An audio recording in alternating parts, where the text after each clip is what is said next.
করেছি।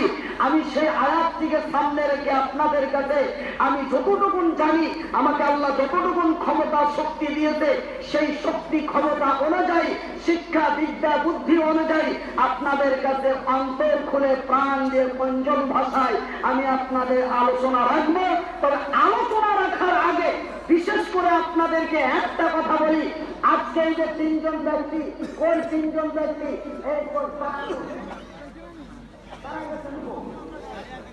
এই যে একজন আমার হাফেজ সাহেব, তিনি আমারই মতো একজন প্রতিবন্ধী মানুষ। তারপরে ওই যে আমার আরো একজন মেহমান, এই যে এখানে আছেন, এই যে আপনাদের মানে যে সম্বর্ধনা জানিয়েছেন একটা চাদর দিয়ে, ইনি একজন নিজামুদ্দিন আমার হাফেজ সাহেব, এবং আরো একজন ব্যক্তি মকসুদ সাহেব। আর বিশেষ করে আমাদের এই এলাকার যিনি এমএলএ হয়ে আছেন, এবং আরো একজন ব্যক্তি আমার সঙ্গে দেখা করতে গেছিলেন। সকলকে সামনে রেখে আমি এই মতো হাত দুটি তুলে দোয়া করব, মহান রব্বুল আলামিন যেন আমাদের সকলের মনের আশা কামনা পূর্ণ করে। জোরে বলুন আমিন। আমার ভাইয়েরা, আলোচনা তো করব, আলোচনা তো শুনবেন। তার আগে আপনাদের কাছে একটা বিশেষ করে কথা বলি। কথাটা হলো যে আল্লাহ রব্বুল আলামিন আমাকে দুটো হাত দেয় নাই, মাবুদ আমাকে দুটি পা দেয় নাই, কিন্তু মহান স্রষ্টা আমাকে দুটি চোখ দিয়েছে। অন্তর খুলে বলুন আলহামদুলিল্লাহ। চোখ দুটি দিয়ে নবীর হাদিসে পড়ে দেখেছি, আমার রাসূল বলেছেন গভীর রাত্রে যদি কেউ আল্লাহরে ডাক দেয়, আল্লাহ তার বান্দার ডাকে সাড়া দেয়। সুবহানাল্লাহ। মহব্বত দিয়ে আমার আল্লাহ আমারে দুটি চোখ দিয়েছে, আল্লাহর দেওয়া চোখ দুটি দিয়ে নবীর হাদিসে পড়ে দেখেছি। আমার রাসূল বলেছেন, হাদিসটার নাম হলো সহিহ আল বুখারী। সুবহানাল্লাহ। আমার রাসূল বলেন, সাহাবীরা রে, এই পৃথিবীর মাটিতে মহান স্রষ্টা তিন প্রকার লোকের দোয়া কবুল করেন। তার মধ্যে প্রথম প্রকারের লোকটির লোকগুলোর নাম হলো মুসাফির। আমি বিস্তারিত বলছি না, খুব তাড়াতাড়ি করে বলছি। আপনারা শুধু আজকের ময়দানে গুরুত্ব করে আজকে আপনারা আলোচনা বহু শুনেছেন, বহু শুনবেন। আমিও বলবো, যদি আপনারা আমাকে তেমন সময় দিয়ে ধৈর্য দিয়ে কষ্ট করে থাকতে পারেন, আপনারা যদি বলেন 4:30 পর্যন্ত শুনবো, এমনই শক্তি আল্লাহ আমাকে দান করেছেন। বলুন আলহামদুলিল্লাহ। আলহামদুলিল্লাহ। তবে আমার বলা আপনাদের ধৈর্য, কথা ঠিক না?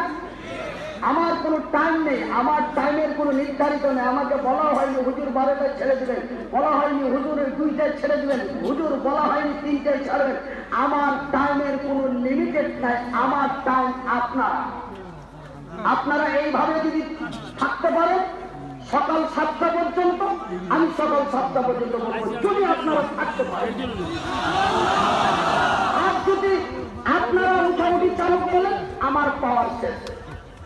কথা বুঝছেন ভাইরা আমার, বন্ধুরা আমার, আব্বা জানার আমার। তবে আমি বলবো, আমার রাসূল বলেছেন সহিহ বুখারী শরীফের হাদিস, একজন মাজলুম, একজন মুহতাজ। মাজলুম কথাটা আপনারা হয়তো কম বুঝবেন, যাকে অন্য ভাষা দিয়ে বলা হয়। ভাইরা আমার, বন্ধুরা, মাজলুম ওকে বলা হয় এই পৃথিবীতে যাদের উপরে জুলুম হয়, বড় কষ্ট হয়, যাদের চলাফেরা দিন দিন যাপন করতে যাদের বড় কষ্ট হয়, যাদের উপরে জুলুম করা হয়, তাদেরকে বলা হয় মাজলুম। আমার রাসূল বললেন, সাহাবীরা রে, একজন মাজলুম, একজন মুসাফির, একজন মুহতাজ, একজন অসহায় মানুষ যদি আল্লাহর দরবারে দোয়া করে, মহান স্রষ্টা যেন তার দোয়া মঞ্জুর করে। বলুন সুবহানাল্লাহ। আমার ভাইয়েরা, আমার বন্ধুরা, নবী আমার আরো বললেন, আমার রাসূল আরো বললেন, সাহাবীরা রে, মা যদি সন্তানের জন্য হাত বাড়িয়ে দেয়, আমার আল্লাহ রব্বুল আলামিন যেন মায়ের হাত ফিরিয়ে দেয় না। ভাইজান, আজকে আমি এই মতো মুসাফির, মুহতাজ, অসহায় সমস্ত আমি, আল্লাহ আমাকে এমনই বানিয়ে দিয়েছেন। সুবহানাল্লাহ। আজকে এই মতো হাত দুটি তুলে দোয়া করবো। আগামী কালকে রাত্রি বেলা 11টা থেকে 12টার মধ্যে দোয়ার ফলাফল বুঝতে পারবেন। আর যদি বুঝতে পারেন, নবীর হাদিসকে মেনে চলবেন, কেন আমার রাসূল নিজেই বলেছেন, সহিহ বুখারী শরীফের হাদিস। বলুন সুবহানাল্লাহ। আমার ভাইয়েরা, আমার বন্ধুরা, আজকে যারা বড় কষ্ট করে দাঁড়িয়ে আছে, আমি সকলকে স্মরণ করে দোয়া করবো। একটু ধৈর্য ধরুন, যখন আমি আয়াতটি পড়ে নিয়েছি একটু আলোচনা করতে দেন। আমার ভাইয়েরা, আমার বন্ধুরা, আমার আব্বাজারা, বর্তমান সালটার নাম কি? কত? 2017। বর্তমান সালটার নাম হলো 2017। আজ থেকে বিগত 2008 সালে আমরা একটা খবর পাইয়াছিলাম, পাই না? খবরটা হলো যে আগামী 2012 সালে এই পৃথিবী ধ্বংস হয়ে যাবে। শুনেছিলেন আপনারা?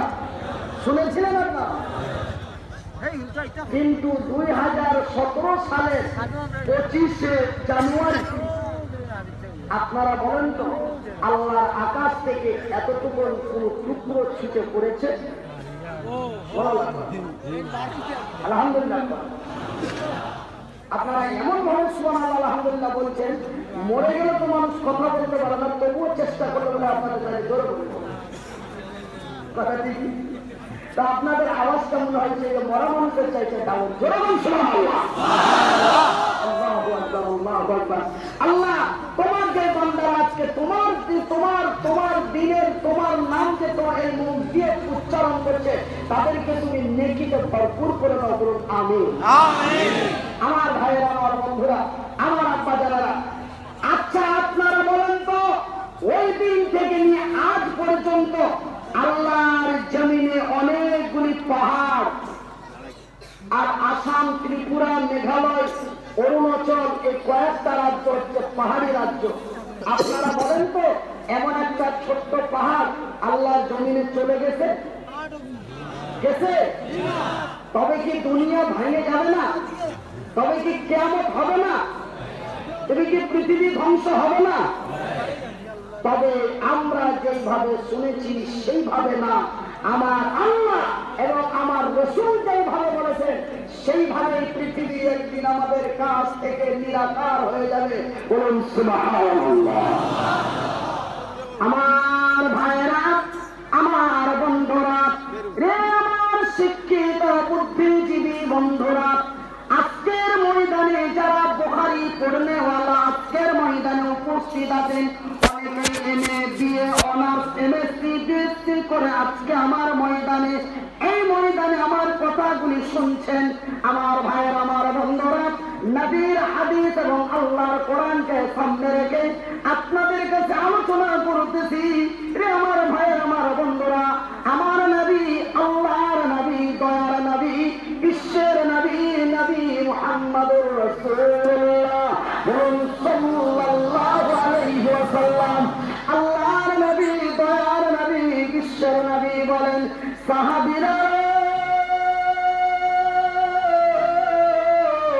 রে আমার উম্মত এবং উম্মতিরা, এই পৃথিবীর মহব্বতে পড়ে, এই পৃথিবীর মায়া জালে পড়ে, এই পৃথিবীর আনন্দের ময়ে পড়ে তোমরা তোমাদের এমন সৌন্দর্য চেহারাগুলি, এমন সৌন্দর্য দেহগুলি তোমরা জাহান্নামের জ্বালানি বানিয়ে দিও না, তোমরা জাহান্নামের লকুড়ি বানিয়ে দিও